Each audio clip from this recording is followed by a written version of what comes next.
चुनरी भी श्री जी की दे दो।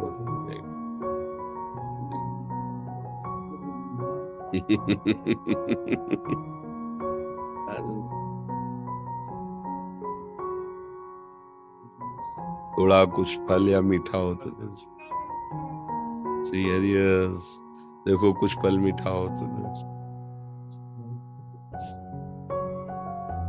हाँ ये चुनरी दे दो, ये प्रसादी चुनरी है। हाँ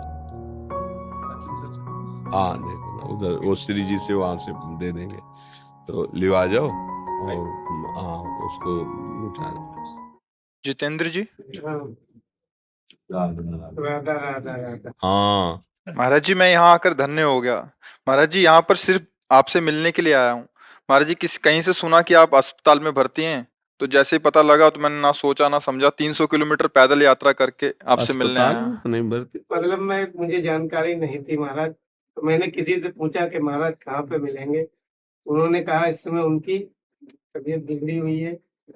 मैंने तबीयत तो क्या है कि 18 साल से बिगड़ी हुई है। महाराज जी, ये एक आपकी हमारे पुरानी वाली जो वीडियोस होती है ना, वो भी वायरल्स हो हाँ, जाते हैं क्या तो है कि उसमें। अब लोग अब कुछ भी डाल रहे हैं, वो ऐसा। सोशल मीडिया के जरिया से मैंने सोचा कहीं भी महाराज मुझे मिलेंगे, मैं वहां पे पहुंचूंगा जरूर।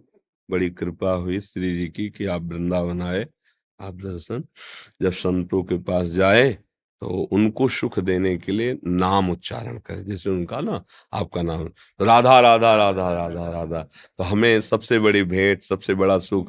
अब हमें तभी आपको देखने की इच्छा होगी जब आप नाम उच्चारण करेंगे। ऐसे जैसे आप हाँ बोले ना, आप चूंकि आपको संग नहीं मिला ना, इसलिए कभी किसी भी संत के पास जाओ तो उसको नाम सुनाओ। जैसे देखते हैं ना सन, बाबा जय सिया राम, बाबा राधे श्याम, राधा राधा, तो उससे हमें सुख मिलता है कि आपने हमारे आराध्य देव का स्मरण, तब आपको हम प्यार दृष्टि से देखते हैं।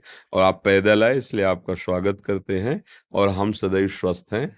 हमारे शरीर को जो कष्ट है वो एक लीला है भगवान की, भगवान की लीला है। आपको दिखाई देते हैं हम बीमार आदमी है? नहीं बस वो एक नाटक चल रहा है, माया का नाटक चल रहा है, डायलिसिस होता है। देखो सबसे बड़ा रहस्य है स्वस्थ होने का आनंद।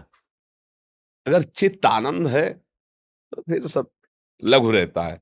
अब हमें प्रियाजू के चरणों का आश्रय सहारा मिल गया है, तो हर समय मन उनकी कृपा से आनंदित रहता है। शरीर कष्ट में रहता है, डायलिसिस होते हैं, बड़ी दवाइयां हैं, बड़ा कष्ट है, पर वो सब एक बाहरी माया का नाटक मात्र है। आनंद है हमें। अस्पताल में भी भर्ती रहना पड़ा, ऑपरेशन भी हुए, सब दुनिया की चीजें, पर ये सब माया का नाटक है। आनंद है तो प्रभु के नाम में, रूप में, और उसी आनंद के बल से हम आनंदित रहते हैं, और वही हमारे जीवन का परम लाभ है। नहीं तो अगर शरीर स्वस्थ है और आप गंदे आचरणों में, तो क्या आप आनंदित हो क्या? आप सोचो, देखो आप जल रहे हो, आप क्लेशित हो, आप अशांत हो, ऐसे ऐसे राक्षसी भाव एक दूसरे को मारे डाल रहा है, एक दूसरे को क्या है ये? तो आपका सद्भाव बहुत अच्छा है, और हम यही चाहेंगे कि आप जब आए हो तो आप राधा राधा जपने की कोशिश करो, और भगवान की कृपा के पात्र बनो। देखो संतों के पास किसी भी भाव से जाए, अगर हमारा ये भाव है ना कि ये भगवान है, या ये पूज्य हैं भगवान के समान, या ये इनकी कृपा, तो ज्यों ज्यों पग आगे बढ़े कोटिन यज्ञ समान, एक एक कदम में करोड़ों यज्ञों का फल मिलता है आपके भाव से। सामने वाला क्या है उससे मत देखो। हमारे भाव ये होते हैं, जब हम किसी देवता के या भगवान के मंदिर में दर्शन करने जाते हैं, वो तो विग्रह रूप में विराजमान है, पर जब जैसे हमारे भाव होते हैं, मेहनत करके गए, लौटते दूर से देखा, ध्वजा देखा, मंदिर, एकदम आनंद हुआ, सामने गए रो पड़े, एकदम हाँ प्रभु प्रभु, हाँ मेरे प्रभु, वो प्रभु देख रहे हैं, उसका उसको फल मिलता है। ये जो आप साधना करके आ रहे हो ना, इसका फल है, अमोघ फल है। भगवान के दर्शन और भगवान के भक्त के दर्शन ये बराबर है। संत दर्श जिम पातक टरे। अगर हम भाव से ना, तो जब भाव से हम शिला में भगवान की भावना कर लेते हैं, फिर संतों में भगवान की भावना कर ले, मंगल है। खूब नाम जप करो, कोई नशा न करना, कोई गंदा आचरण नहीं, गंदा भोजन नहीं, तो जहां जाना है ना, वहां पहुंचने का मार्ग प्रकाशित हो जाता है। महाराज जी, क्षमा कीजिएगा, एक और बात पे प्रकाश डाल दीजिए। जैसे आपसे सुना है कि आपके मुख से कि पैदल यात्रा अच्छा लगा, तो महाराज जी कुछ ऐसे भावुक जन है वो भी पैदल शुरू कर देंगे महाराज जी। ये सामर्थ्य सबके अंदर नहीं होती है। हम आपको सही बताएं, सामर्थ्य उनके होती है जो बहुत कष्टपूर्ण जीवन गरीबी से व्यतीत करते हैं, और उनको जब लगता है कि मेरे पास तो कुछ देने के लिए कुछ है नहीं, तो ये जीवन ही है, तो मैं अगर हो सके तो मैं लौटते हुए जाऊं या पैदल जाऊं, ये सामर्थ्य उनकी होती है। जो विषय संग्रह से रहित होते हैं उनको लगता है मैं क्या दूं, तब लगता है कि अगर मैं खोपड़ी के बल चल पाता तो खोपड़ी के बल चल के जाता, यही मैं कर सकता हूँ। ये सबके अंदर हो भी नहीं सकता, आदेश दे तो भी नहीं कर सकते सब। अरे यहाँ से पैदल राधा वल्लभ जी नंगे पैर तो जाना नहीं हो सकता, आप सोचो ला।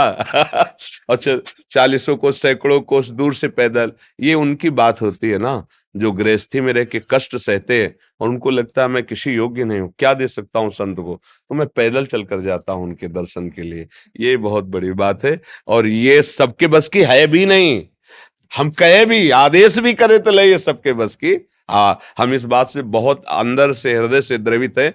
भरत जी यही कह रहे हैं, जब वशिष्ठ जी ने देखा उनके चरणों में छाले पड़ गए, तब कहा थोड़ी देर पालकी में बैठ जाओ। तो उनका हाँ, हमारे इष्ट नंगे पैर यहाँ चले हैं और मैं पालकी में बैठ के चलूं, मुझे तो लगता है गुरुदेव सिर भर जाऊं उचित असमोरा, कि जहां मेरे श्री राम के चरण पड़े वहां मैं सिर रख करके जाऊं। ऐसा ये तो सबके हृदय में नहीं होता, ये हम जानते हैं, सबके हृदय में नहीं होता। ये विषय सुख भोगने वालों के हृदय में आ ही नहीं सकता। ये उनके हृदय में आता है जो दैन्य होते हैं और जिनके मन में है कि मैं क्या दे सकता हूँ।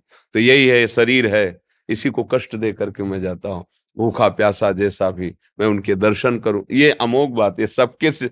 ये लेके सब कोई ऐसा मत करना, हम कह रहे सब कोई करे तो कर भी नहीं सकता, नहीं कर सकता। ये आप मतलब साधारण बात मत समझना, कोई मनोरंजन नहीं है ऐसा।